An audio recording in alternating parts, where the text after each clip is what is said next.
Audiobook A Boa Sorte, Parte 1, O Encontro.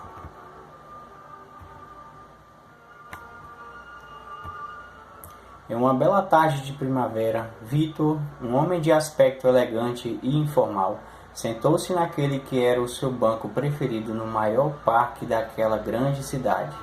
Ali, sentindo-se em paz, afrouxou o nó da gravata e apoiou seus pés descalços sobre um macio chão de trigos. Com 64 anos e uma vida cheia de realizações, Vitor gostava especialmente daquele lugar. Mas esta tarde seria diferente das outras, pois algo inesperado estava prestes a acontecer. Aproximando-se do mesmo banco com a intenção de se sentar, apareceu outro homem, também com seus 60 anos, chamado Davi. Ele tinha um ar cansado, até mesmo abatido. Percebia-se nele uma pessoa triste, embora conservasse à sua maneira um certo ar de dignidade. Davi estava passando por grandes dificuldades naquele momento. Na verdade, há anos que as coisas não iam bem para ele. Davi sentou-se ao lado de Vitor e seus olhares se cruzaram. O estranho foi que tanto um quanto o outro, ao mesmo tempo, pensaram que algum vínculo os unia. Algo conhecido e longínquo, mas intimamente familiar. "Você é o Vitor?" perguntou Davi com respeito. "E você é o Davi?" respondeu Vitor, já certo que reconhecia naquela pessoa o seu amigo. "Não é possível. Não acredito que depois de tanto tempo..." Eles se levantaram e se abraçaram, soltando uma grande risada. Vitor e Davi tinham sido amigos íntimos de infância, dos 2 aos 10 anos. Eram vizinhos no modesto bairro onde viveram os primeiros anos de suas vidas. "Te conheci por esses inconfundíveis olhos azuis", disse Vitor. "E eu te conheci por esse olhar tão límpido e sincero que você tem há 54 anos e que não mudou nada", respondeu Davi. Eles então compartilharam boas histórias de infância e lembraram lugares e pessoas que acreditavam ter esquecido. Até que Vitor, que via na cara de seu amigo uma sombra de tristeza, disse a ele: "Meu velho amigo, conte-me como foi sua vida." Davi encolheu os ombros e suspirou. "Minha vida foi uma sucessão de erros." "Por quê?" perguntou Vitor. "Você deve lembrar que deixamos o bairro onde éramos vizinhos quando tínhamos 10 anos, que desaparecemos e que nunca mais se ouviu falar de nós. O motivo foi que meu pai herdou uma enorme fortuna de um tio distante que não tinha descendentes. Fomos embora sem dizer nada a ninguém. Meus pais não queriam que ninguém soubesse da sorte que tivemos. Mudamos de casa, de bairro, de vizinhos e de amigos. Foi naquele momento que você e eu perdemos contato."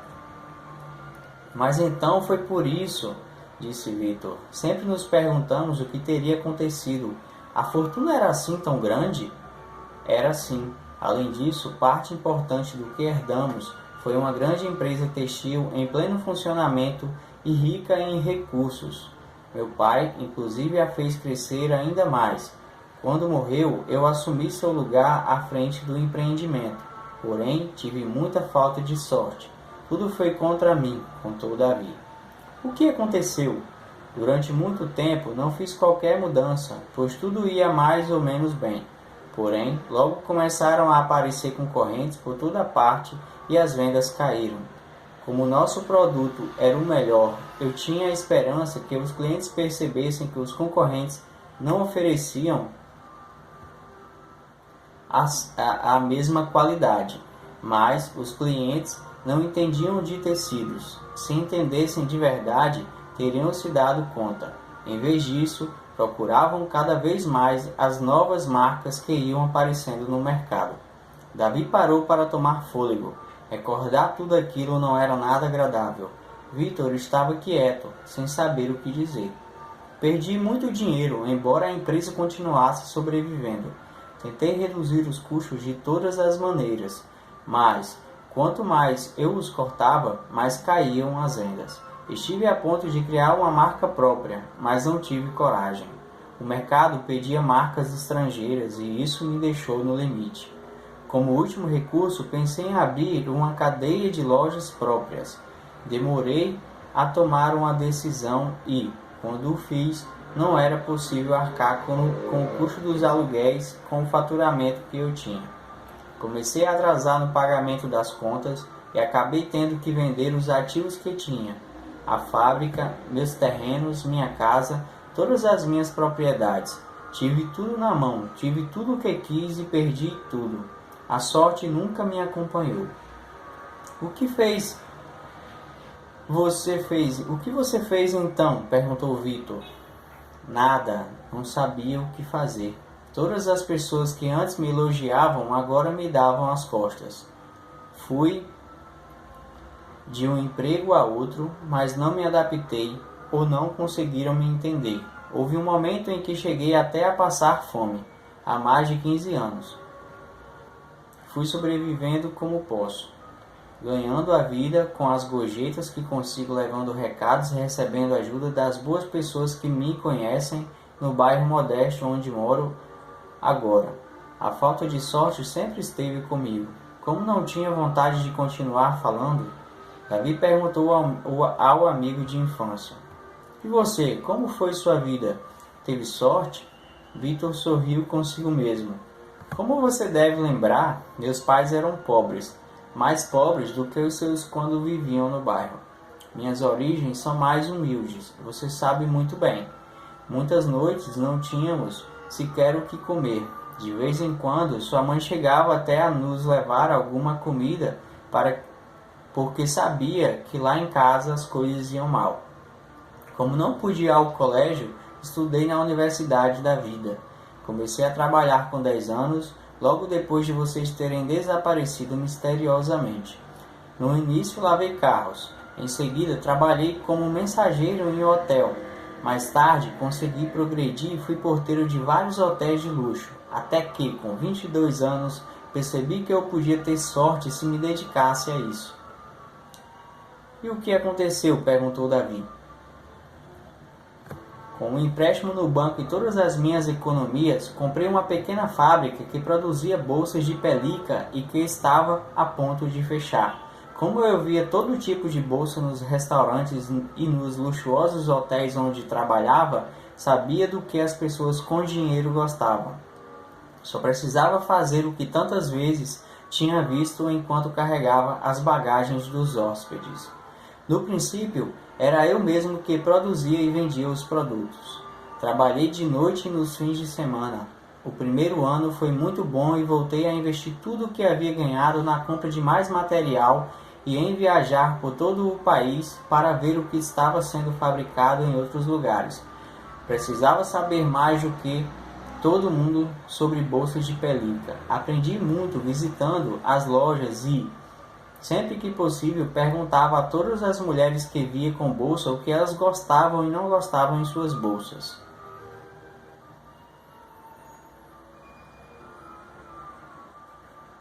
Vitor, que se lembrava daqueles anos com verdadeira paixão, prosseguiu. As vendas foram crescendo. Durante 10 anos continuei reinvestindo tudo o que ganhava. Procurei oportunidades onde pensava que elas pudessem existir. A cada ano mudava os modelos das bolsas que vendiam mais. Elas nunca deixavam de ter uma novidade. Nunca esperei até o dia seguinte para resolver um problema da fábrica. Tentei ser o responsável por tudo que acontecia ao meu redor. Fui adquirindo pequenas fábricas, uma atrás da outra, até construir uma grande indústria. Finalmente consegui criar um próspero negócio. A verdade é que não foi fácil, mas o resultado superou totalmente o que imaginei quando comecei tudo isso. Davi interrompeu o amigo, tentando diminuir a intensidade de seu último comentário. Você não acha que, na verdade, tem muita sorte? O que acredita nisso? Você acredita nisso? Você acha realmente que foi apenas sorte? Perguntou Vitor, surpreso. Não quis te ofender nem menosprezar o seu feito, respondeu Davi, constrangido. Mas acho difícil de acreditar que foi apenas você o responsável pelo seu sucesso. A sorte sorri a quem o destino caprichosamente escolhe. Para você ela sorriu, para mim, não. Isso é tudo, caro amigo. Vitor ficou pensativo. Depois de um tempo respondeu: sabe, eu não herdei nenhuma grande fortuna, mas ganhei algo muito melhor do meu avô. Você conhece a diferença entre a sorte e a boa sorte com maiúsculas? Não conheço, respondeu Davi, sem mostrar interesse. Aprendi a diferença entre sorte e a boa sorte com uma fábula que meu avô costumava contar quando morava lá em casa. Sempre pensei e continuo pensando que essa história mudou minha vida. Acompanhou-me em momentos de medo, de dúvida, de incerteza, de confusão e também nas horas de alegria, felicidade e gratidão. Graças a ela, decidi comprar a pequena fábrica com o resultado de 6 anos de muito esforço e com todas as minhas economias. Foi também essa história que influenciou outras importantes decisões que se revelaram cruciais na minha vida. Vitor continuou falando enquanto Davi, com a cabeça afundada entre os ombros, olhava para o chão. Talvez aos 64 anos ninguém esteja mais a fim de ouvir histórias, mas nunca é tarde para escutar algo que possa ser útil. Como diz o ditado, enquanto há vida, há esperança. Se você quiser, eu posso te contar. Como Davi ficou quieto, Vitor foi em frente. É uma história que ajudou muitas pessoas, não só gente do mundo dos negócios, como empresários e profissionais de todos os ramos. As pessoas que aprenderam aplicaram a diferença entre a simples sorte e a boa sorte, conseguiram excelentes resultados nas empresas em que trabalhavam. Para outras, ela serviu até mesmo para encontrarem o amor. Foi útil também a esportistas, artistas, cientistas e pesquisadores. E lhe digo isso porque pude observar em primeira mão. Tenho 64 anos e constatei o efeito dessa lenda na vida de muitas pessoas. Mais animado e talvez movido pela curiosidade, Davi finalmente falou: está bom, então conte-me, qual a diferença entre a sorte e a boa sorte? Vitor refletiu antes de responder. Quando sua família recebeu a herança, vocês tiveram sorte. Essa sorte, porém, não dependeu de vocês mesmos, por isso não durou muito, só houve um pouco de sorte, e é por esse motivo que agora você não tem nada. Eu, ao contrário, me dediquei a criar a sorte. A sorte, sozinha, não depende de você. A boa sorte depende unicamente de você. Ela é que é a verdadeira. Me arrisco até a dizer que a primeira simplesmente não existe. Davi não conseguia acreditar no que estava ouvindo. Você está me dizendo que a sorte não existe? Bem, digamos que sim, que ela exista, mas é tão improvável que ela aconteça, especialmente a você ou a qualquer outra pessoa, e mesmo que aconteça, não dura muito. É passageira. Você sabia que quase 90% das pessoas que acertam na loteria não demoram mais de 10 anos para se arruinar ou voltar a estar como antes? A boa sorte, ao contrário, é possível desde que você se dedique a ela. É por isso que é chamada de boa sorte. Porque é boa, a de verdade. Por que é a de verdade? Qual a diferença? Insistiu Davi, que começava a se sentir intrigado com as palavras do amigo. Quer ouvir a história? Disse Vitor. Davi ficou em dúvida por alguns instantes, mas acabou percebendo que, mesmo sem poder voltar no tempo, não perderia nada em escutar. Além disso, era agradável pensar que seu melhor amigo de infância iria lhe contar, aos 64 anos, uma fábula. Fora o fato de que já fazia anos que ninguém lhe contava algo como se ele ainda fosse uma criança. Está bem, vá em frente, concordou por fim. Primeira regra da boa sorte. A sorte não dura muito tempo, pois não depende de você. A boa sorte é criada por você mesmo, por isso dura para sempre. Parte 2. A lenda do trevo mágico. O desafio de Merlin. Há muitos e muitos anos, em um reino muito distante, um mago chamado Merlin reuniu nos jardins do castelo real todos os cavaleiros do lugar e lhes disse: já faz tempo que muitos de vocês me pedem um desafio. Alguns sugeriram a organização de um torneio entre todos os cavaleiros do reino. Outros mencionaram um concurso de destreza com a lança e a espada. Vou, no entanto, propor-lhes algo diferente. A expectativa era enorme. Merlin continuou. Soube que, dentro de 7 luas, vai nascer em nosso reino o trevo mágico. Houve então uma comoção, murmúrios e exclamações entre os cavaleiros. Alguns já sabiam do que se tratava, outros não. Merlin impôs ordem na assembleia. Calma, calma. Deixe-me explicar o que é o trevo mágico. É um trevo de 4 folhas único, que dá a quem o possuir um poder igualmente único, a sorte sem limites. Sem limite de tempo nem espaço. Proporciona sorte no combate, sorte no comércio, sorte no amor, sorte na riqueza, sorte ilimitada. Os cavaleiros começaram a falar entre si com grande excitação. Todos queriam encontrar o trevo mágico de 4 folhas. Alguns chegaram a ficar de pé e começaram a emitir gritos de vitória e fazer invocações aos deuses. Merlin novamente conseguiu aplacar o tumulto e retomar a palavra. Silêncio! Ainda não lhes disse tudo. O trevo mágico de 4 folhas nascerá no bosque encantado, para além das 12 colinas, atrás do vale do esquecimento. Não sei onde isso acontecerá exatamente, mas sei que nascerá em algum lugar no bosque. Aquela excitação inicial veio abaixo. Primeiro fez-se um silêncio e em seguida os suspiros de desânimo soaram por todo o jardim. Afinal, o bosque encantado era tão extenso quanto toda a parte habitada do reino. Eram milhares de hectares de mata densa e cerrada. Como encontrar um minúsculo trevo de 4 folhas naquele espaço imenso? Teria sido 100.000 vezes mais fácil procurar uma agulha no palheiro. Pelo menos, isso seria um desafio possível. Diante da dificuldade da empreitada, a maioria dos cavaleiros foi abandonando o castelo real, murmurando queixas e lançando um olhar de desaprovação a Merlin quando passava por ele. Avise-me quando tiver um desafio que possa ser vencido, disse um. Se eu soubesse que se tratava disso, não teria me dado ao trabalho de vir aqui, reclamou outro. Que desafio! Por que não nos envia a um deserto para encontrar um grão de areia azul? Seria mais fácil, alfinetou outro, com ironia. Um a um, os cavaleiros deixavam o jardim, atravessando as dependências do castelo para voltarem a seus cavalos. Somente 2 permaneceram. E então? Perguntou Merlin. Vocês também não vão embora? Um deles, que se chamava Not e usava uma capa preta, disse: Não há dúvida que é difícil. O bosque encantado é enorme.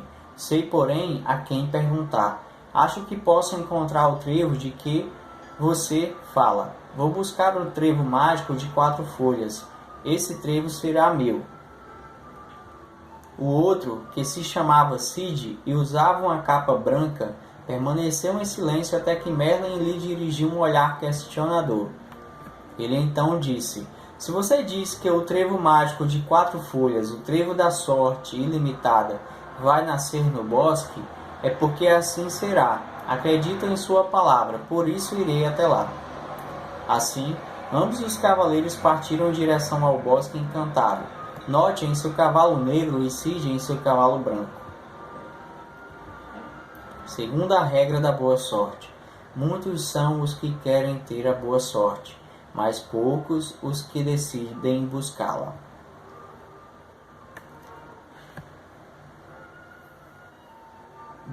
O gnomo príncipe da terra. A viagem até o bosque encantado era longa e eles levaram 2 dias para chegar até lá. Restavam, portanto, somente 5 dias para encontrar o lugar onde nasceria o trevo mágico. Não haveria tempo a perder.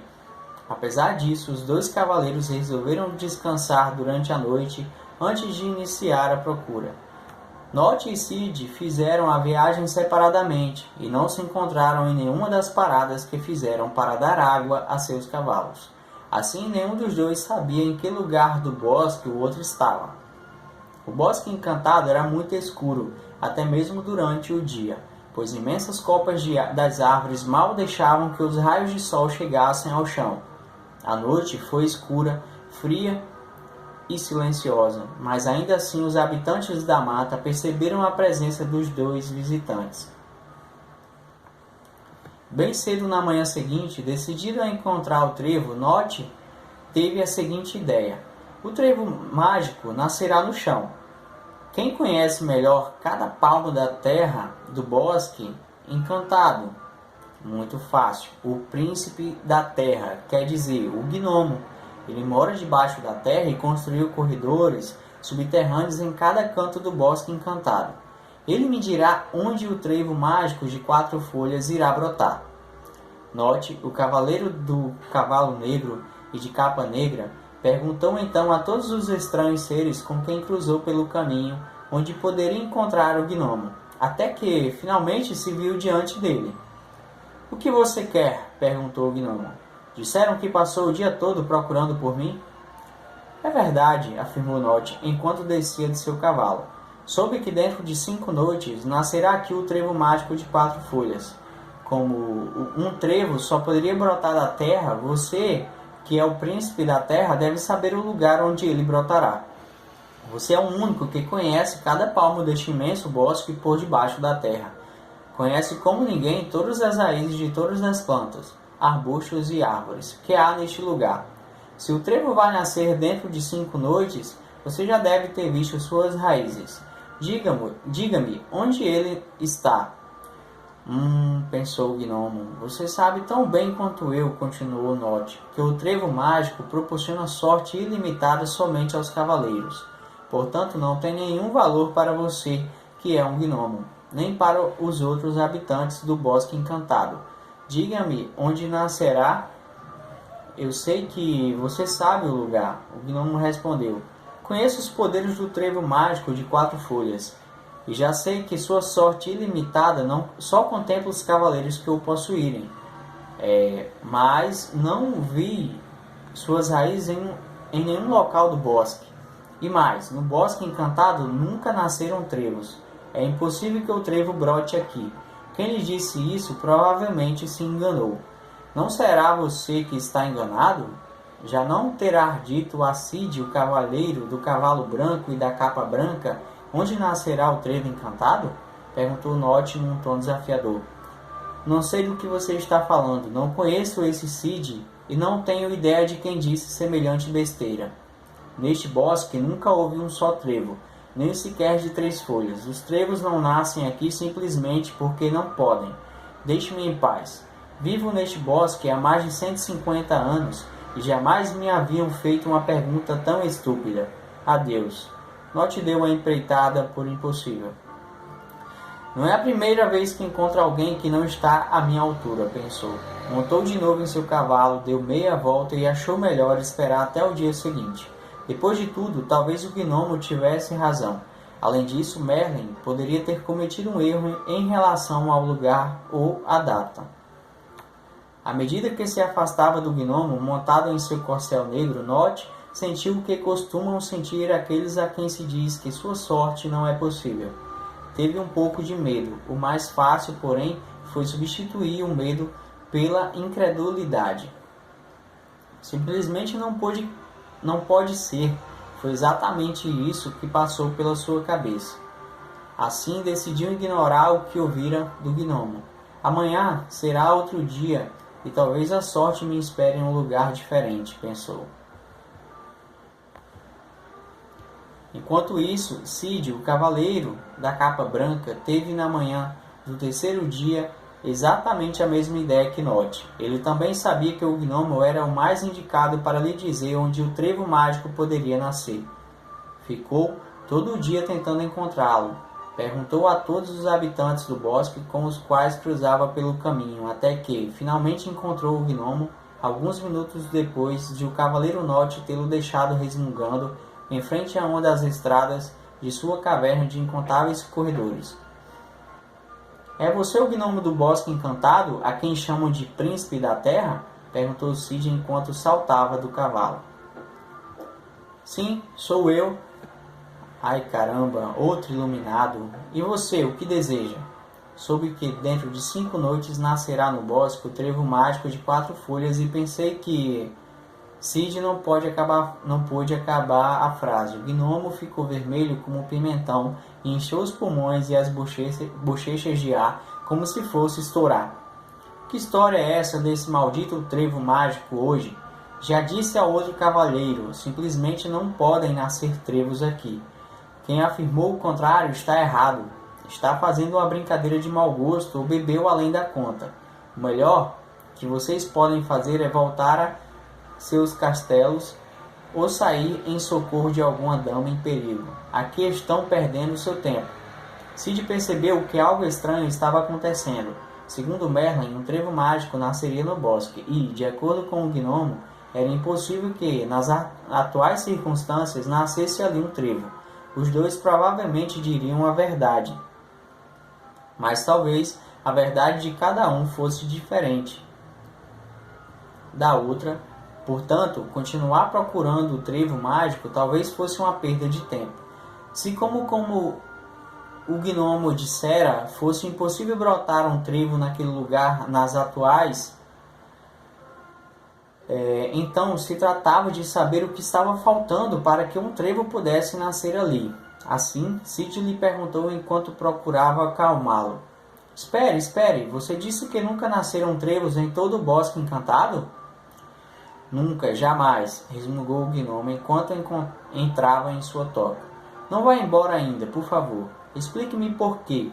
Quero saber por que nunca nasceram trevos neste bosque. O gnomo deu a meia volta e respondeu. Por causa da terra. É evidente que é por causa dela. Ninguém nunca tratou de renovar esta terra. Os trevos precisam de terra fresca e arejada, e a terra deste bosque é dura, compacta. Se ela nunca foi renovada e arejada, como é que pode então nascer um único trevo por aqui? Portanto, gnomo príncipe da terra, se eu quisesse ter uma só chance, ainda que uma só mesmo, de que crescesse um único trevo no bosque, eu deveria renovar a terra. Trocá-la? Perguntou Cid. Obviamente, ou você não sabe que só se consegue coisas novas quando se faz coisas novas. Se a terra não for trocada, a situação continuará a mesma. Não nascerá nenhum trevo. E você sabe onde posso encontrar a terra fértil? O gnomo já estava com meio corpo na toca e com uma das mãos prontas para fechar a portinhola de madeira que o separava do mundo exterior. Ainda assim respondeu a Cid. A terra nova e fértil no território das Cowlings, que fica perto daqui. É uma terra rica porque é onde as Cowlings, que são vacas anãs, depositam seu estrume. É por isso que aquela terra é boa. O cavalheiro agradeceu efusivamente ao gnomo, montou entusiasmado em seu cavalo branco e cavalgou sem perder tempo em direção ao território das Cowlings. Sabia que suas chances não eram muitas, mas pelo menos já tinha alguma coisa. Chegou ao território das vacas anãs ao anoitecer. Foi muito fácil encontrar a terra de que falara o gnomo. Era uma terra realmente fresca, arejada e muito bem adubada. Ele só pôde encher 2 alforjes, que era o que levava no cavalo. Era o suficiente para uma pequena extensão de terreno. Em seguida, o cavaleiro Cid seguiu com seus alforjes de terra nova para uma área bastante tranquila do bosque, longe de qualquer povoado. Encontrou um lugar que lhe pareceu adequado e arrancou as ervas e o mato que ali havia. Depois removeu a terra velha, aquela que nunca havia sido renovada, a de sempre. Finalmente jogou a terra nova no solo. Quando terminou, foi dormir, mas ele só havia encontrado terra para uns poucos metros quadrados. Seria justamente aquele lugar escolhido no qual nasceria o trevo mágico?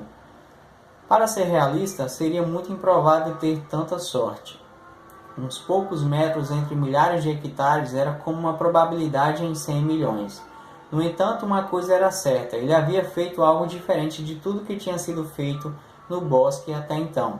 Se não existiam trevos ali, se ninguém nunca os tinha encontrado, era porque todos os que tentaram haviam se limitado a repetir as coisas de sempre, as que todo mundo fazia.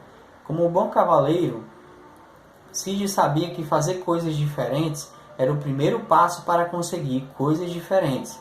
Ainda assim, ele sabia que eram mínimas as chances de que o trevo mágico de 4 folhas brotasse exatamente no lugar onde tinham escolhido para colocar a pouca terra fértil de que dispunha. Mas, pelo menos, já sabia por que não havia trevos, e no dia seguinte saberia mais. Disso tinha certeza. Deitado com a cabeça no chão, Sid olhava a terra que acabara de colocar sobre o solo. Pensou que o gnomo dizia sua verdade e que Merlin também expressara sua verdade. Eram duas verdades aparentemente contraditórias. No entanto, agindo daquela forma, colocando toda terra nova sobre a terra de sempre, essa aparente contradição desaparecera. Se não existiram trevos no passado, isso não significa necessariamente que no futuro eles não possam nascer por aqui, uma vez que as condições do solo agora são diferentes, pensou. Adormeceu imaginando o trevo brotando da terra nova que havia espalhado. Sonhando com isso,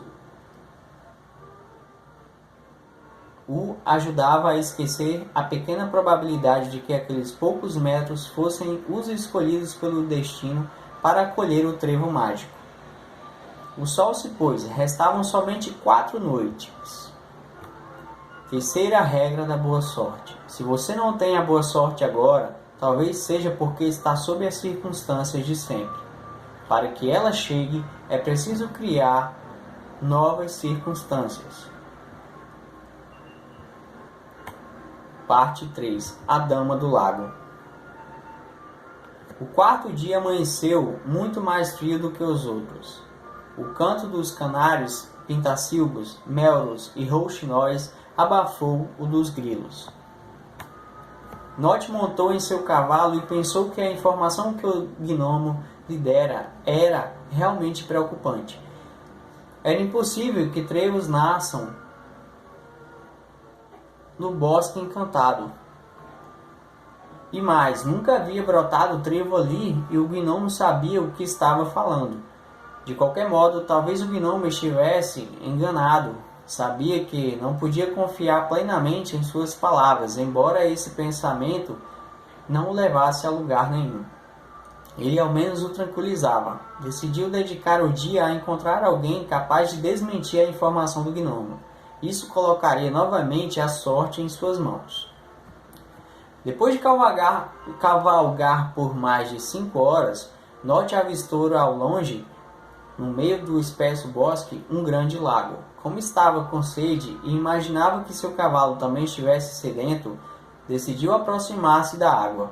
Era um lago muito bonito, estava cheio de nenúfares, com flores amarelas e brancas. Bebeu um pouco de água e se sentou às margens do lago, enquanto seu cavalo bebia vorazmente. De repente, uma voz atrás dele o surpreendeu. — Quem é você? Era uma voz feminina, doce e ao mesmo tempo profunda, frágil, mas firme, sedutora, porém desafiante. Era a Dama do Lago, uma mulher de beleza e perfeição nunca vistas, modelada com a forma da água e que emergia do lago de uma forma impressionante. Nott havia ouvido falar nela. Rapidamente percebeu que podia conseguir com essa dama informação sobre sua tão importante missão. Sou Nott, o cavaleiro de capa preta. O que você e seu cavalo estão fazendo perto do meu lago? Já mataram a sede? O que querem agora? Estão acordando meus nenúfares, e esta é a hora do sono deles. Meus nenúfares dormem durante o dia e cantam à noite. E, se eles acordarem, esta noite não cantarão. Seu canto evapora a água do lago durante a noite. Se eles não cantarem, a água não vai evaporar. Se a água não evaporar, o lago transbordará. E, se o lago transbordar, muitas flores, plantas e árvores morrerão afogadas. Fiquem em silêncio e desapareçam. Não acorde meus nenúfares. Calma, calma, interrompeu Nott enfaticamente.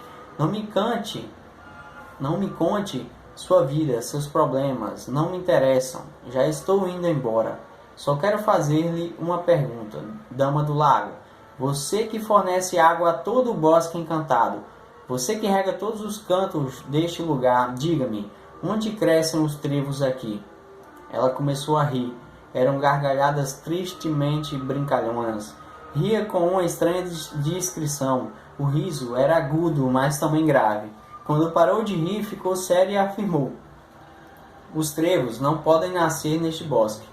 Não vê que a água que distribuo daqui chega a todas as partes por infiltração? Não sai de mim através de rios e regatos, mas é filtrada pelas paredes do lago e chega a todos os pontos do bosque encantado.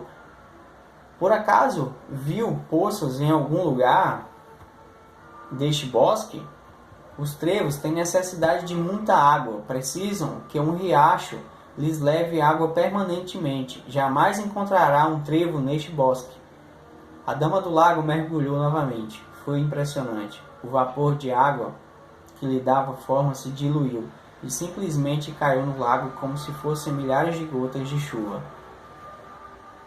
Note quase não prestou atenção ao maravilhoso espetáculo que acabava de ver.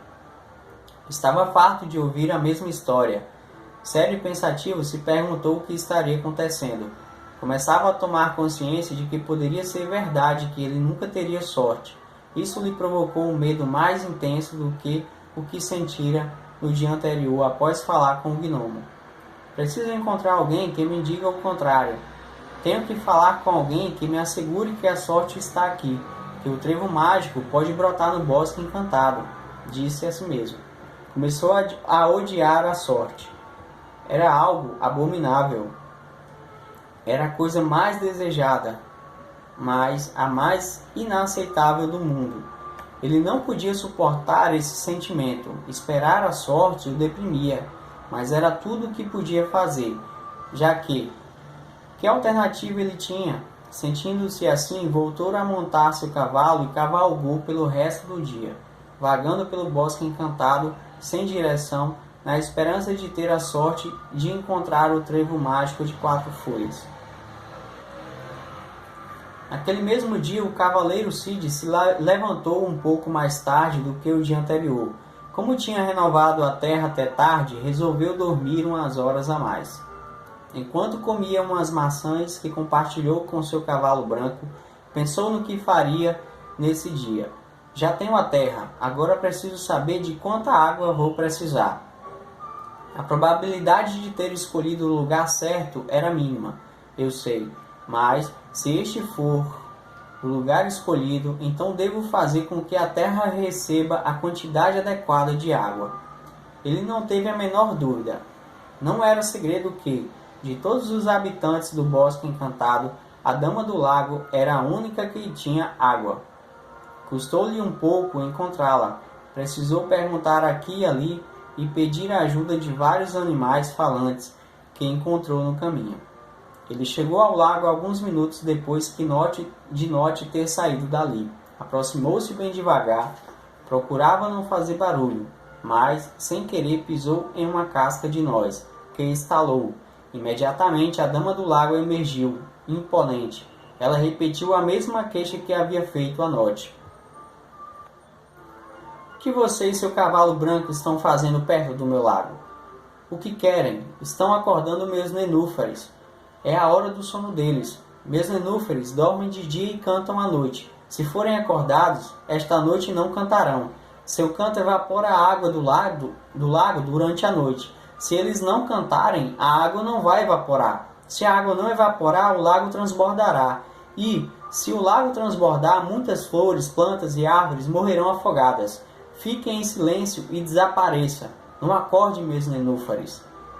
Cid ficou atônito, não só pela magnificência do espetáculo que acabara de ver, mas pelo grave problema que a dama do lago lhe revelara.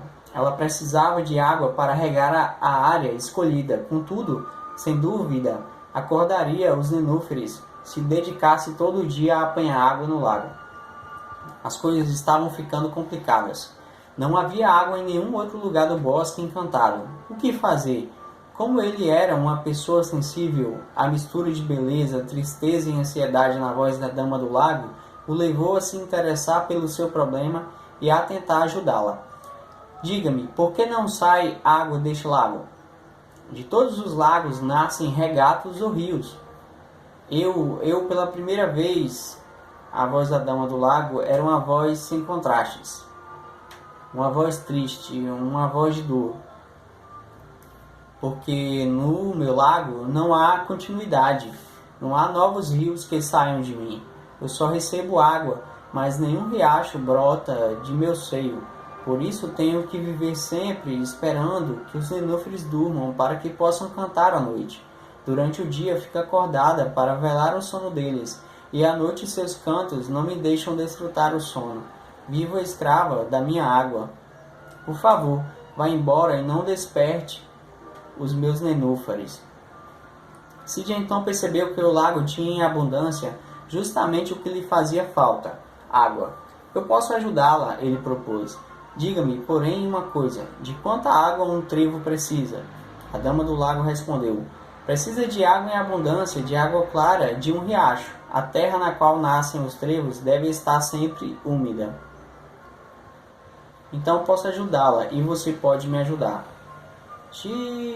Não grite assim. Perdão. Não grite assim, que um nenunfar já acordou. Explique-me como. Se você permitir, abrirei um sulco na margem do lago para que um regato nasça a partir de você. E assim conseguirei que a água não se acumule mais em seu seio. Não farei barulho, pois cavarei com cuidado um sulco na terra e a água sairá do seu lago. Dessa maneira, não haverá mais necessidade de se preocupar com os nenúfares. Você poderá dormir sempre que quiser. A dama do lago ficou pensativa, mas depois concordou. Está bem, mas não faça barulho. Imediatamente, para espanto de Cid, ela desapareceu. Sem esperar um instante, ele improvisou uma enxada com sua espada e a pendurou na parte traseira de seu cavalo. Dessa forma, à medida que a cavalgada de volta ao terreno que escolhera, a espada cavava um sulco no solo e a água os seguia, liberando o lago de sua pesada carga. A água chegou até a terra fresca e fértil. Cid havia conseguido, tinha encharcado a terra, criando um riacho de água clara, que nunca existia antes no Bosque Encantado. Assim, ele se preparou para dormir no espaço que havia criado. Refletiu sobre o que acontecera e lembrou-se do que seu mestre sempre lhe dizia: a vida lhe devolve o que você lhe dá. Os problemas dos outros são frequentemente a metade de suas soluções. Quem compartilha sempre ganha mais. Era justamente o que havia ocorrido. Ele já estava disposto a renunciar à água, mas quando começou a entender o problema da dama do lago, percebeu que ambos precisavam da mesma coisa e que, com uma só ação, os dois sairiam ganhando. Curiosamente, Cid percebeu que estava cada vez menos preocupado se o lugar que escolhera seria realmente onde o trevo mágico nasceria. Talvez devesse se sentir um pouco tolo por trabalhar tanto por um lugar onde o trevo provavelmente não nasceria. Mas não se sentia assim. A certeza de que estava fazendo o que devia era mais forte do que pensar se teria sorte ou não com a escolha do lugar. Por quê? Não sabia. Talvez porque regar é o que é preciso fazer depois de arar e cuidar da terra. Ele fazia o que tinha que fazer. É claro que ele sabia que era muito pouco provável que o lugar que escolhera para renovar a terra e regá-la seria justamente o destinado a brotar o trevo mágico de 4 folhas. Mas ele conhecia 2 razões que impediam o nascimento de trevos no bosque. No dia seguinte teria mais informações. Tinha certeza disso. Com a cabeça pousada no chão, ele tentava adormecer enquanto olhava com esperança a terra nova regada pelo riacho. Mais uma vez visualizou o trevo mágico brotando e crescendo. Nesta noite, porém, a imagem do trevo apareceu em sua mente mais nítida e real do que na noite anterior. Isso o deixou feliz. A noite caiu, só restavam 3 noites. Quarta regra da boa sorte: preparar as condições favoráveis para a boa sorte. não significa buscar somente o benefício para si mesmo. Criar as condições nas quais os outros também ganham atrai a boa sorte. Parte 4. A sequoia, rainha das árvores. Na manhã seguinte, Note, o cavaleiro da capa preta, se levantou muito desanimado. Considerando as informações do gnomo e da dama do lago, estava perdendo tempo. Seu empenho não seria em vão. Chegou a pensar em voltar. No entanto, a viagem até o Bosque Encantado tinha sido longa e, já que estava ali, optou por ficar até o 7º dia. Talvez finalmente encontrasse alguém que lhe dissesse onde achar o trevo mágico de 4 folhas. Note não sabia o que fazer, com quem poderia falar agora. Montado em seu cavalo, vagou pelo bosque sem saber aonde ir. Cruzou com todas as espécies de seres estranhos, mas não achou nenhum trevo. Enquanto cavalgava, olhava para o chão procurando uma pista capaz de indicar onde o trevo poderia germinar. De repente, percebeu que não falara ainda com a sequoia, o primeiro habitante do Bosque Encantado. Ela saberia lhe dizer algo, como diziam que a sequoia era a primeira árvore nascida no Bosque Encantado. Ele cavalgou até o centro da mata, onde a encontrou. Note apeou do cavalo e aproximou-se. Sabia que naquele bosque todos os seres vivos, inclusive muitos dos inanimados, tinham a capacidade de falar. Assim dirigiu-se à sequoia e perguntou: Sequoia, rainha das árvores, você consegue falar? Não houve resposta. Ele insistiu. Sequoia, rainha das árvores, estou lhe fazendo uma pergunta. Faça o favor de me responder. Não sabe quem eu sou? Sou o cavaleiro Note. A sequoia começou a mexer seu impressionante tronco e disse ao cavaleiro: Já sei quem você é. Por acaso não sabe que conheço cada uma das árvores deste bosque? Não sabe que através de nossas folhas todas estamos em contato físico uma com as outras? As informações correm rapidamente através de nossos galhos. Faça a sua pergunta. Se quiser, porém, depois, vá embora. Estou cansada, tenho mais de 1000 anos. Falar me cansa. Serei breve, respondeu Note. Soube que é possível que dentro de 3 noites nasça no Bosque Encantado o trevo mágico de 4 folhas, o trevo da sorte ilimitada. Porém, tanto o gnomo como a dama do lago me disseram que jamais nasceu um só trevo aqui. Você vive neste bosque desde que ele existe. Sabe de tudo o que acontece porque conversa e sempre conversou com todas as árvores. Minha pergunta é muito simples. É verdade que nunca houve um trevo neste bosque?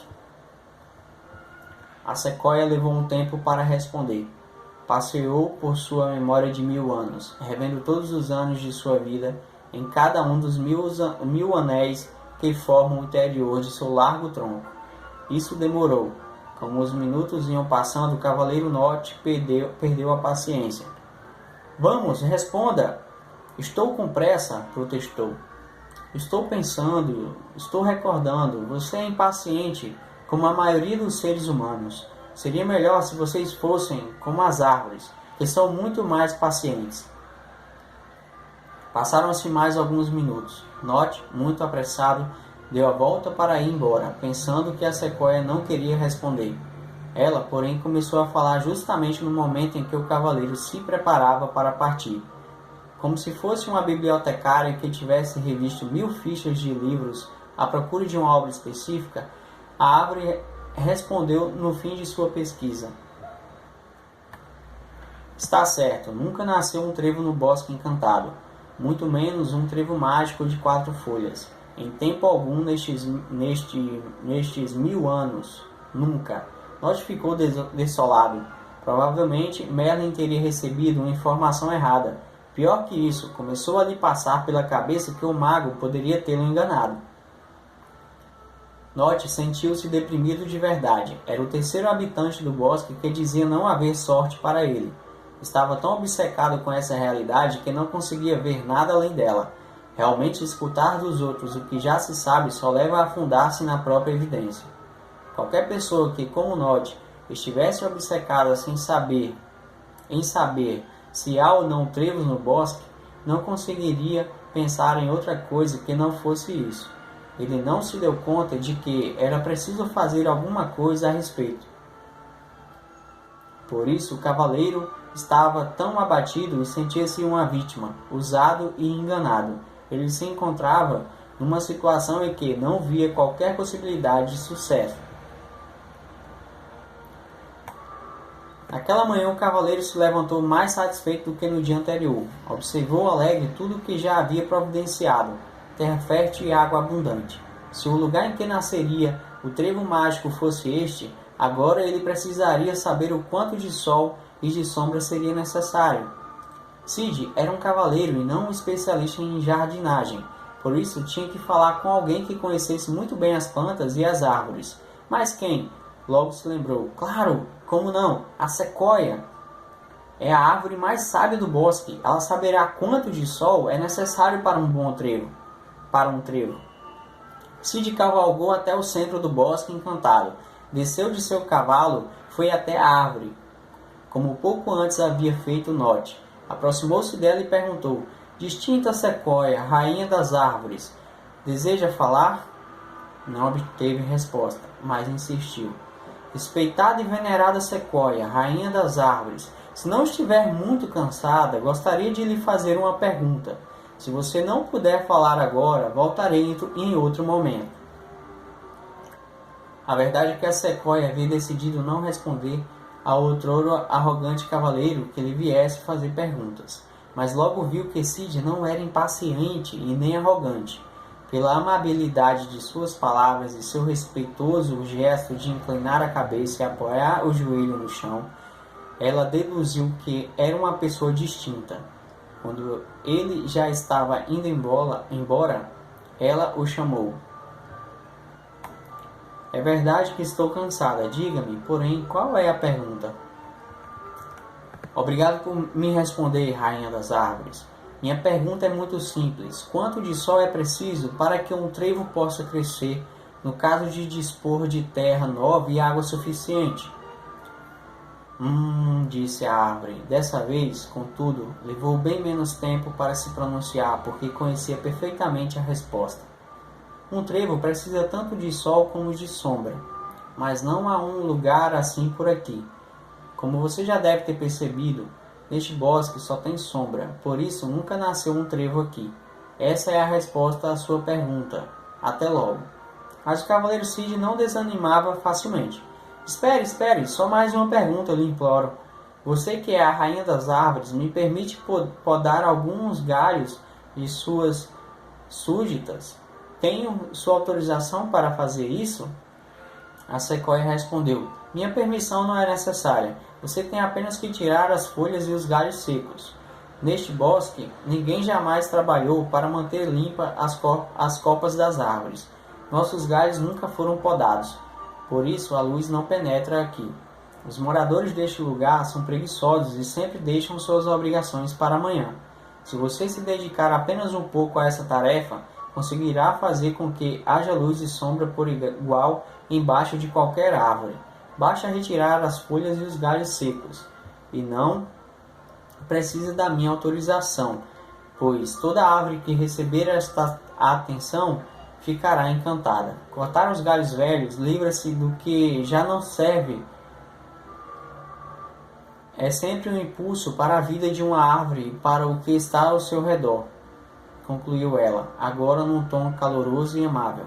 Obrigado, muito obrigado, majestade, respondeu Cid, levantando-se sem dar as costas à grande sequoia, andando para trás até chegar a seu cavalo. O cavaleiro de capa branca cavalgou firme e apressadamente até o lugar onde havia renovado a terra e feito chegar a água. Mas já era tarde. Pensou então em deixar para limpar os galhos no dia seguinte. De fato, não lhe restava mais nada para fazer. Já tinha a terra, a água e sabia qual era a quantidade apropriada de sol. Podia agora descansar e dedicar o último dia a podar as árvores. Imediatamente, porém, lembrou-se do que a sequoia lhe dissera: não deixe para amanhã. E também de um conselho que sempre lhe fora útil: haja e não adie. Era verdade que não havia mais nada para fazer e que ele dispunha de todo o dia seguinte para cortar os galhos velhos. Mas, se começasse naquele momento, teria mais um dia e um dia a mais poderia ser importante. Assim aproveitou as poucas horas de luz que ainda restavam para dar início à tarefa. Fiel a seus princípios, Cid resolveu agir e não adiar as coisas que devem ser feitas. Subiu até a copa das árvores de seu pequeno terreno e se dedicou com paixão a limpar as folhas e os galhos mortos. As árvores eram muito altas e ele teve de subir uma a uma com a ajuda de uma corda que trazia consigo. Usando a espada, cortou os galhos secos e eliminou as folhas mortas sem machucar o tronco nem os ramos vivos.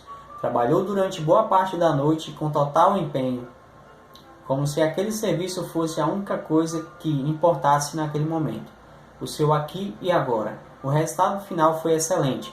Ele se sentia muito feliz. Curiosamente, não se preocupava mais com o fato de que o trevo mágico de 4 folhas pudesse ou não nascer no lugar que ele escolhera para renovar a terra, canalizar a água e limpar os ramos e as folhas. Afinal, já sabia do que um trevo precisava para germinar e tinha cuidado de tudo. A que tarefa se dedicaria no dia seguinte? Talvez ainda houvesse alguma coisa que aparentemente não fosse necessária, mas imprescindível. Sentiu que se alegrava com o que estava fazendo, que se dedicava com paixão e que tudo aquilo tinha um sentido, qualquer que fosse o resultado final. Uma noite mais, Cid visualizou seu trevo mágico, dessa vez lindamente enraizado na terra úmida do pequeno espaço que havia criado. Imaginou suas 4 folhas, todas com a forma similar à de um coração.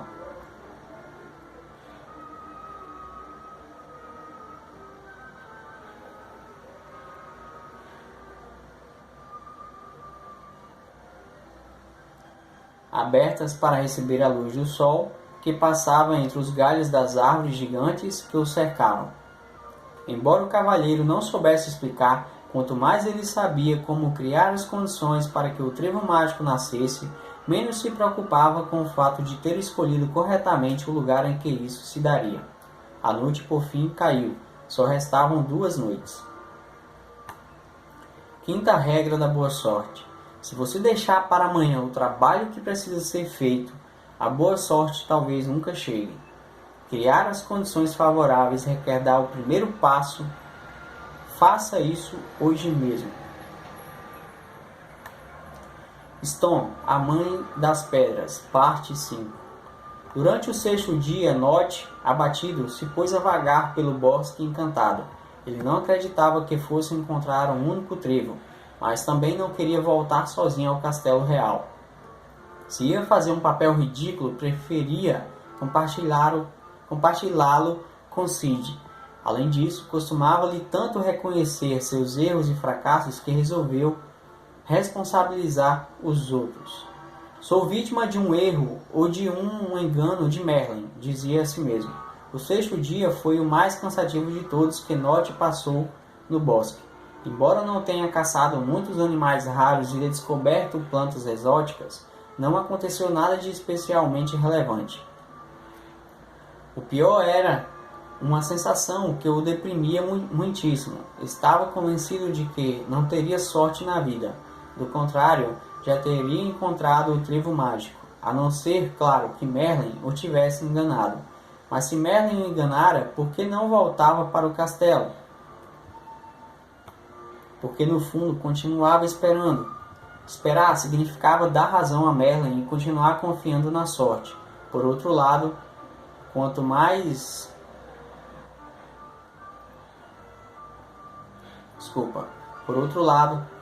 esperava, mais tinha certeza de que a sorte não chegaria. O que ele estaria fazendo de errado? Por que era tão desgraçado? O prazo ainda não se esgotou. Eu mereço a sorte. Sou especial. Mas depois de todos esses dias aqui, nada me diz que encontrarei o trevo, ele dizia a si mesmo. Assim transcorreu o dia do cavaleiro do corcel negro e da capa negra.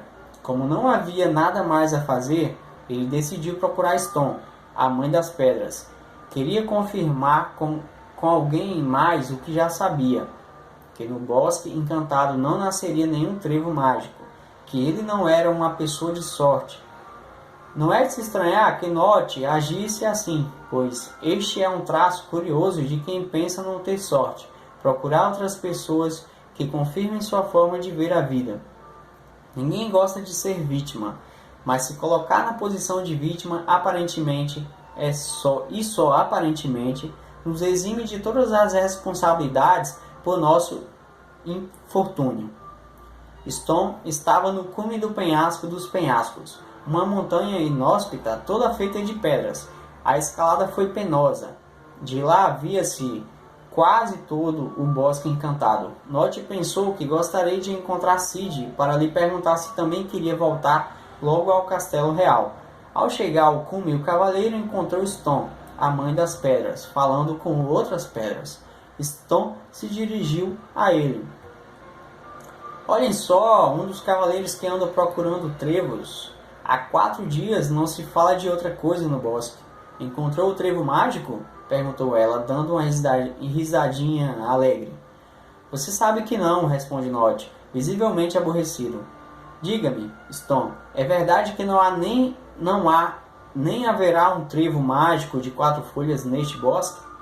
Ou será que há algum lugar por aqui, entre estes penhascos? Não é possível, não é mesmo. A mãe das pedras se esbaldava de tanto rir. Mas claro que não. Como você quer que cresçam trevos entre as pedras? Dá para ver que você está começando a ficar transtornado. Depois de tantos dias vagando pelo bosque encantado, você devia ter cuidado.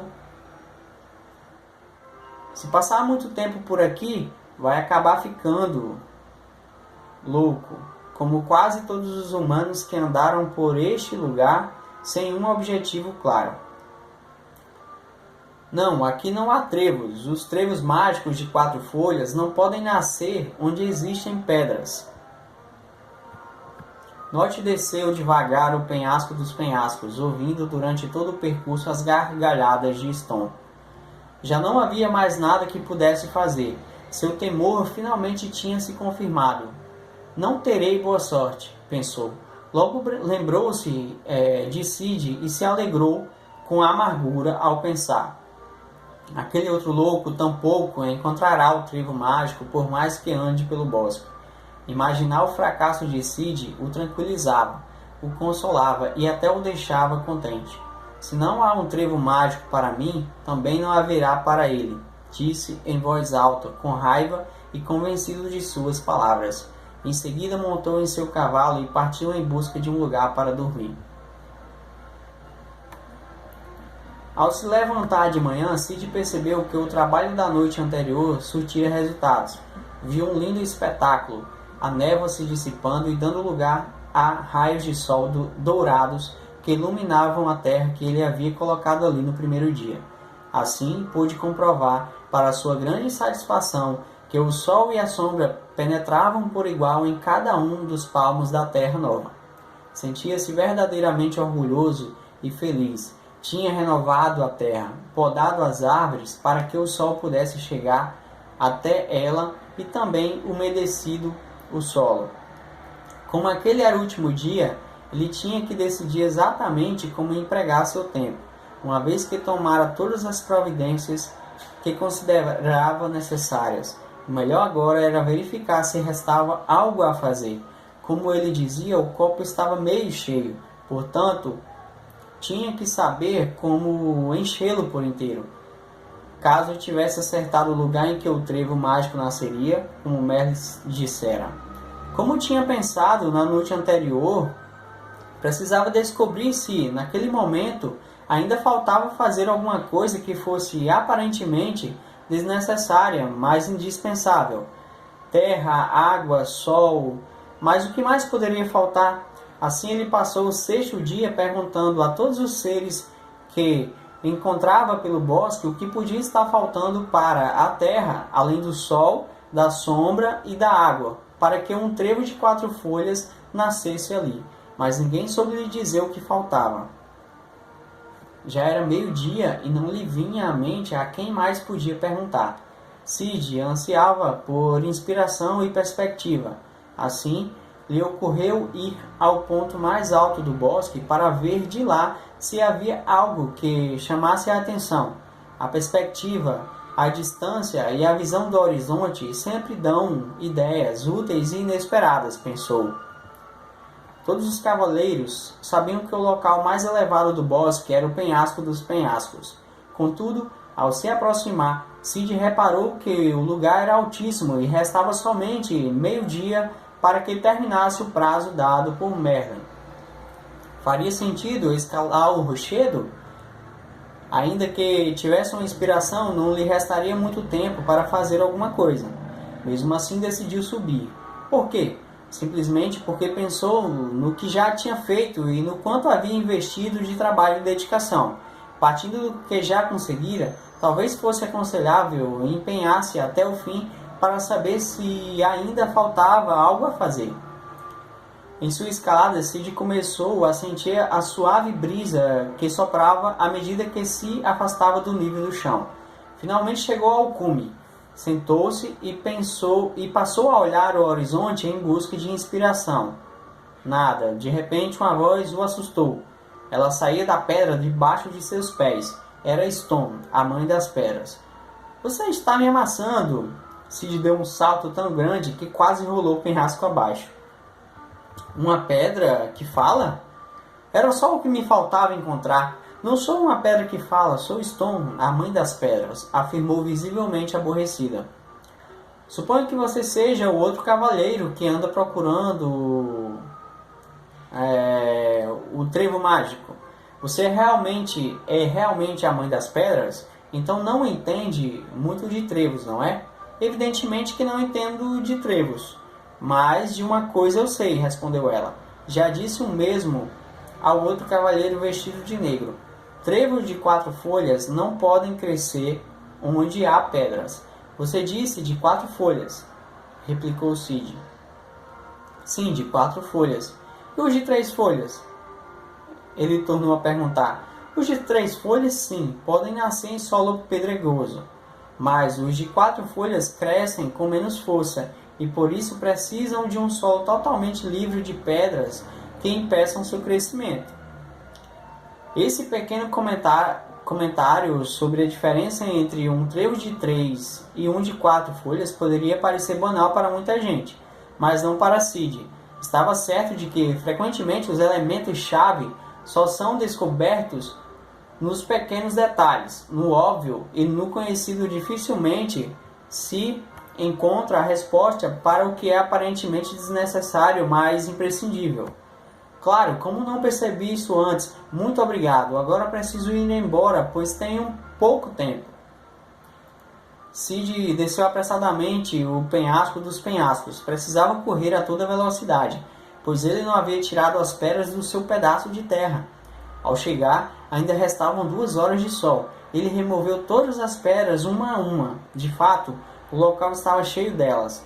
Se por acaso aquele fosse o lugar certo para que o trevo mágico brotasse, isso seria impossível por causa das pedras. Cid percebeu como era importante valorizar e reconhecer o que tinha alcançado. O que ele definia como a parte já cheia do copo, assim como se concentrar no que pudesse estar faltando, isso sempre o havia ajudado a seguir adiante.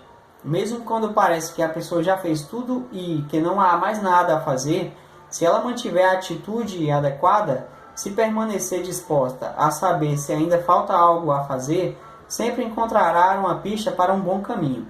De fato, foi isso que aconteceu. Que bom ele não ter deixado a poda dos galhos para o dia seguinte. Caso contrário, nunca teria sabido que era necessário retirar as pedras. E mais uma noite Cid dormiu perto do espaço que criara. E uma vez mais imaginou o belo trevo em todo o seu esplendor, no centro da terra que ele havia preparado, iluminado, regado e livrado das pedras. Antes de adormecer, imaginou estar segurando o trevo nas mãos. Sentiu sua suave textura ao encostá-lo na pele, sua intensa cor verde, suas belas folhas desdobradas. Ele chegou até mesmo a sentir o agradável cheiro de clorofila que o trevo mágico exalava. Era tudo tão real que pela primeira vez ele teve certeza de que o trevo nasceria ali. Era capaz de imaginá-lo e podia senti-lo com riqueza de detalhes. Isso lhe fez muito bem e assim foi tomado por um profundo sentimento de serena alegria e paz interior. Acontecesse o que acontecesse, no dia seguinte ele saberia disso, também tinha certeza. Logo ficou tudo escuro, restava somente uma noite. Era a véspera do dia em que deveria nascer no bosque encantado o trevo mágico de 4 folhas. O trevo da sorte ilimitada. Sexta regra da boa sorte. Às vezes, mesmo que as condições favoráveis estejam aparentemente presentes, a boa sorte não chega. Procure nos pequenos detalhes o que for aparentemente desnecessário, mas imprescindível. Parte 6. O encontro dos cavaleiros no bosque encantado. Na última noite, enquanto Nott procurava um lugar para dormir, percebeu que cavalgava por um trecho de terra fresca, regada e sem pedras, e ao olhar para cima descobriu que havia uma abertura por entre as copas das árvores. Mais adiante viu Cid deitado, com seu cavalo preso a uma árvore. Cid, ele se levantou, pois ainda não tinha dormido. Nott, como vai? Encontrou o trevo? Perguntou Nott a Cid. Não, bem, na verdade, já não o procuro há 3 dias. No primeiro dia o gnomo me disse que não havia trevos em todo o bosque, e assim decidi deixar de procurar. Então, perguntou Nott, que diabos você está fazendo aqui? Por que não volta ao castelo? Antes de Cid responder, Nott observou que as roupas dele estavam manchadas com musgo que crescia no tronco das árvores. As botas enlameadas e sua indumentária nitidamente suja como resultado dos últimos 4 dias passados no bosque encantado. Mas o que aconteceu com você? Desde que o gnomo me disse que trevos não nascem no bosque encantado, me dediquei a criar este espaço. Veja, a terra nova, bem adubada e regada. Venha comigo. Eu lhe mostrarei o riacho que fiz chegar até aqui a partir do lago onde mora a dama. E olhe, continuou Cid, emocionado e feliz por poder mostrar a alguém o que havia criado. Estas são todas as pedras e galhos que retirei em 2 dias, porque você sabe que onde há pedras... Nott o interrompeu. Você está louco? Em nome de que está plantando uma horta de uns poucos metros quadrados, quando na realidade não tem a menor ideia de onde vai nascer o trevo mágico? Não sabe que este bosque é milhares de vezes maior do que este pequeno terreno? Você é bobo ou quê? Não vê que não faz sentido ter feito tudo isso se ninguém pode lhe dizer que diabos, qual é o lugar que deve ser preparado? Você ficou doente? Logo nos veremos no Castelo Real. Vou procurar um lugar tranquilo para passar a noite. Nott desapareceu entre as árvores. Cid ficou olhando para ele surpreso depois de tudo que ouvira, e pensou com seus botões. Merlin disse que poderíamos encontrar o trevo mágico, mas não disse que não seria necessário fazer alguma coisa. Sétima regra da boa sorte. Para quem só acredita no acaso, criar as condições favoráveis parece absurdo. Para quem se dedica a criar as condições favoráveis, o acaso não é motivo de preocupação. A bruxa Morgana e a coruja visitam Nott. Parte 7. A última noite poderia ter transcorrido serenamente, mas não foi assim para nenhum dos 2 cavaleiros. Enquanto Nott dormia, esperando ansiosamente o amanhecer para voltar a seu castelo, um barulho o assustou de tal forma que se levantou dando um salto e desembaiando a espada.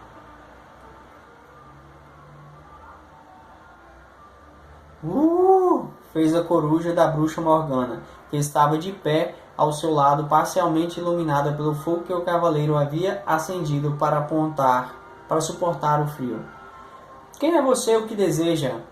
Tenha cuidado, pois minha espada está afiada. Guarde-a. Vim fazer um trato com você, Nott, cavaleiro do corcel negro e da capa negra. Um trato? Que trato? Não quero fazer pacto com bruxas e muito menos com você, Morgana. A sua fama é péssima. Você tem certeza? É sobre um trevo de 4 folhas.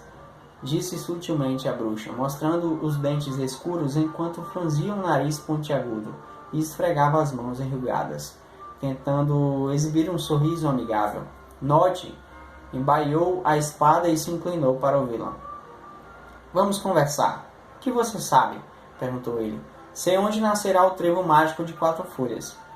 Vamos, rápido, diga-me, exigiu o cavalheiro com impaciência. Eu lhe direi se antes me prometer cumprir sua parte no trato. E que parte é essa que devo cumprir? Perguntou Note. Quero que mate Merlin com sua espada assim que o encontrar. Como? Porque haveria de matar Merlin? Porque ele enganou você. Ele sabe onde nascerá o trevo mágico, assim como eu sei. O pacto é muito claro. Eu lhe digo onde encontrar o trevo mágico e você mata Merlin. Sorte ilimitada para você, fim dos meus problemas de feitiçaria. Com a morte de Merlin, você consegue o trevo mágico e eu fico livre do meu principal rival. Note estava tão desanimado e frustrado, com tanta vontade de se vingar de Merlin e ganhar de Cid, que decidiu aceitar. Isso é comum. Quando uma pessoa perde a fé em sua capacidade de criar a boa sorte, ela tenta comprá-la do primeiro que o oferece. De fato, quem espera encontrar a sorte acredita que isso é algo fácil e que não requer trabalho. Foi exatamente isso que aconteceu com Nod. Trato feito. Diga-me onde nascerá o trevo mágico. Lembre-se de que me deu uma palavra. O trevo mágico nascerá amanhã no jardim do Castelo Real. Não está nem nunca estará neste bosque. Como? Surpreendeu Nod, que não conseguia acreditar no que acabara de ouvir. Claro, você não percebe? Merlin pretendia enganar.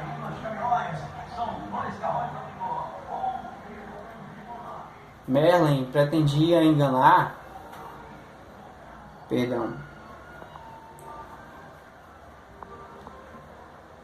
Merlin pretendia enganar todos os cavaleiros com seu estratagema, ao lhes apresentar o desafio de procurar o trevo no bosque encantado. Ele acreditava que todos viriam aqui e perderiam o seu tempo. Mas só 2 fizeram isso. Merlin pensava que viriam mais. De qualquer maneira, ele conseguiu desviar a atenção do jardim do Castelo Real. Ninguém espera encontrar o trevo mágico lá, mas Merlin estará lá amanhã para colhê-lo. Você precisa se apressar. Foram necessárias 2 noites para você chegar aqui e só lhe resta 1 noite para voltar. Sele o seu cavalo e cavalgue por toda a noite, mesmo que seu corcel negro morra de cansaço. Note estava louco de raiva. No fim, tudo se encaixava. Foi por isso que todos os habitantes do Bosque Encantado me viram como um imbecil que perdia seu tempo procurando um trevo mágico que nunca havia nascido e nem crescerá e nem nascerá aqui. Agora tudo faz sentido, pensou. Assim, enfurecido, selou o cavalo e desapareceu velozmente por entre as árvores a caminho do castelo do Reino Encantado. 8ª regra da boa sorte. Ninguém pode vender a sorte. A boa sorte não se compra. Desconfie dos vendedores da sorte. Parte 8. A bruxa Morgana e a coruja visitam Cid. Após soltar uma sonora e malévola gargalhada, a bruxa Morgana partiu em direção ao norte, onde sabia que Cid estaria passando a noite. Ele dormia tão profundamente que a coruja só conseguiu acordá-lo no 3º pio. Quem é? Perguntou Cid, levantando-se e segurando firme o punho de sua espada, sem, no entanto, desembaiá-la. Não tema, sou Morgana, a bruxa. Que deseja de mim? A bruxa era malvada e queria 2 coisas. Por um lado, que Note matasse Merlin e, por outro, convencer Cid a sair dali. Dessa maneira, ela ficaria com o trevo mágico caso ele nascesse no dia seguinte em algum lugar do bosque. Morgana inventou outra mentira para Cid. O trevo mágico vai nascer amanhã. Merlin, porém, mentiu para você. Não se trata do trevo da sorte ilimitada, mas do trevo da desgraça. Eu mesma lancei a maldição. Aquele que o arrancar morrerá em 3 dias. Contudo, se ninguém o arrancar, Merlin morrerá ao cair da noite. Por isso, ele enganou você e o outro cavaleiro, para que um dos 2 morra no lugar dele. Merlin precisa que o trevo seja arrancado amanhã, antes do anoitecer. Volte ao seu castelo. Note já está a caminho. A bruxa foi muito astuta, deixou Cid sem opção.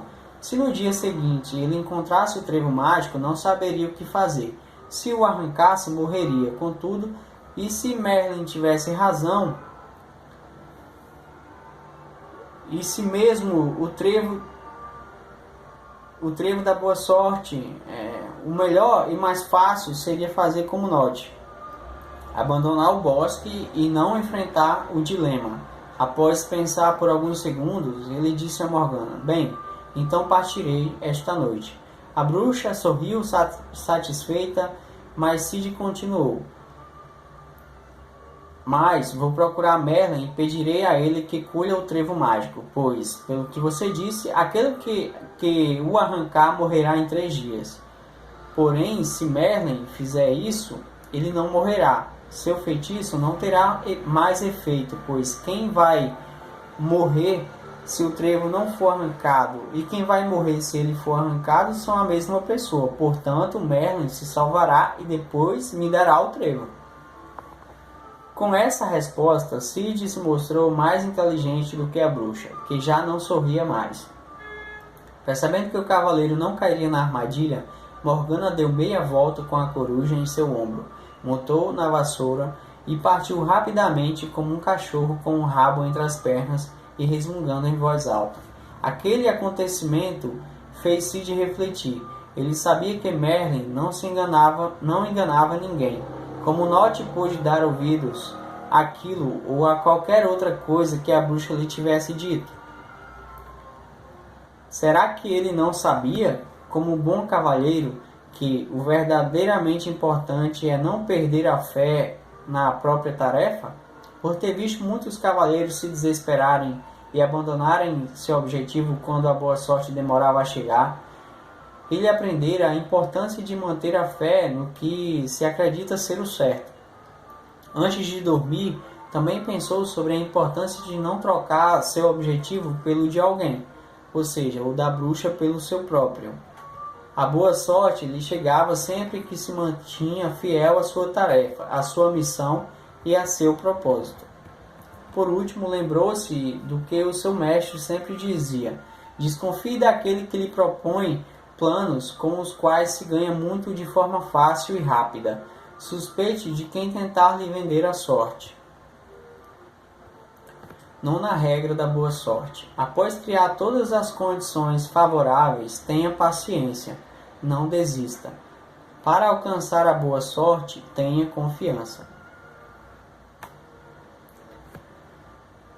Parte 9. O vento, o senhor do destino e da sorte. Na manhã seguinte, Cid se levantou um pouco inquieto. Sentou-se perto da terra que havia preparado e esperou. As horas se passavam e nada acontecia. O dia foi avançando sem nenhuma novidade. Cid disse a si mesmo: bom, de qualquer maneira, vivi apaixonadamente esses dias no Bosque Encantado. Fiz o que acreditei ser o certo e necessário. Realmente, era muito difícil escolher o lugar exato onde nasceria o trevo mágico de 4 folhas. O trevo da sorte ilimitada. Mas, de repente, o inesperado aconteceu.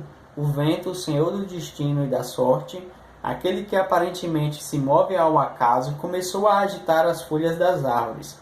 E imediatamente começaram a chover pequenas sementes que pareciam minúsculos grãos de ouro verde. Eram sementes de trevos de 4 folhas. Cada semente era um trevo da sorte em potencial.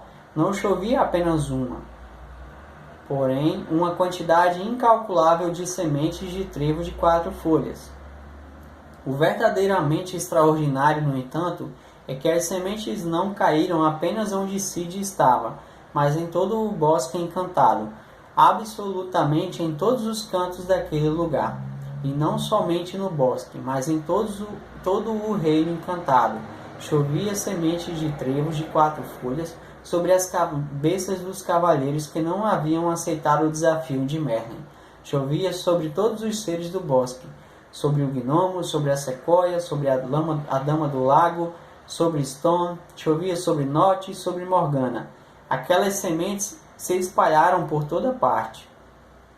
Os moradores do Bosque Encantado e os habitantes do reino não prestavam atenção nelas. Eles sabiam que uma vez por ano naquela época chovia essas estranhas sementes verde-ouro, que não serviam para coisa nenhuma. Na verdade, aquele estranho evento anual incomodava a todos porque era uma chuva bastante pegajosa. Depois de poucos minutos, a chuva de sementes de trevos de 4 folhas parou, à medida que caíam em todos os cantos do bosque.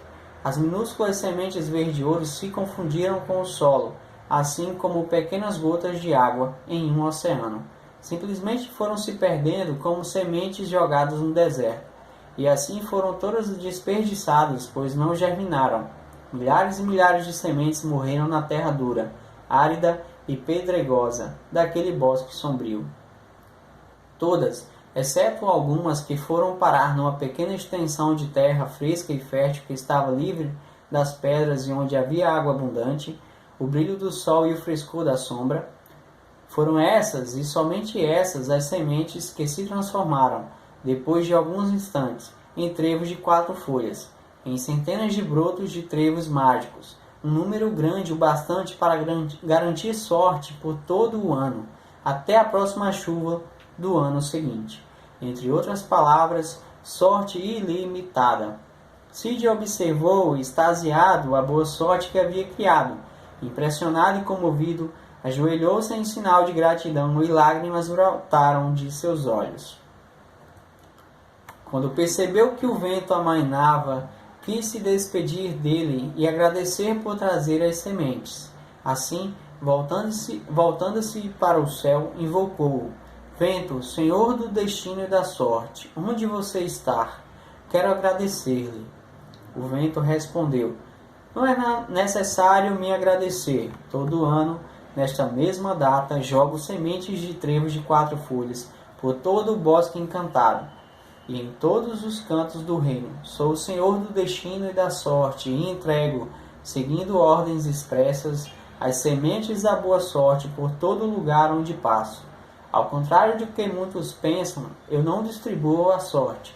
Só cuido para que ela esteja disseminada por igual em toda parte. Os trevos mágicos nasceram para você, porque você criou as condições adequadas para isso. Qualquer um que tivesse agido assim obteria a boa sorte.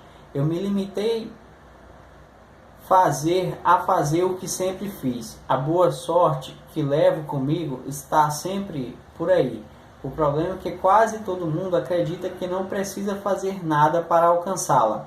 E continuo, na verdade, tanto fazia o lugar que você escolhesse. O importante era prepará-lo da forma como o fez. A sorte é a soma de oportunidade e preparação, mas a oportunidade está sempre presente. E assim é. Só nasceram trevos de 4 folhas, os trevos mágicos, sobre os pés de Cid, porque ele foi o único em todo o reino que criou as condições para que nascessem. Pois, ao contrário do que muitos pensam, a boa sorte não é uma coisa que aconteça a poucos, que não fazem nada. A boa sorte é uma coisa que pode chegar a todos nós, se fizermos algo. E esse algo consiste unicamente em criar as condições para que as oportunidades que são dadas a todos igualmente não morram como sementes de trevos de 4 folhas caindo em terra estéril. E o vento se afastou, enquanto Cid deixava o bosque encantado para ir se encontrar com Merlin. 10ª regra da boa sorte. Para criar a boa sorte é preciso preparar as condições favoráveis para as oportunidades. As oportunidades, porém, não dependem de sorte ou de acaso, elas estão sempre presentes. Portanto, criar a boa sorte consiste unicamente em criar as condições favoráveis.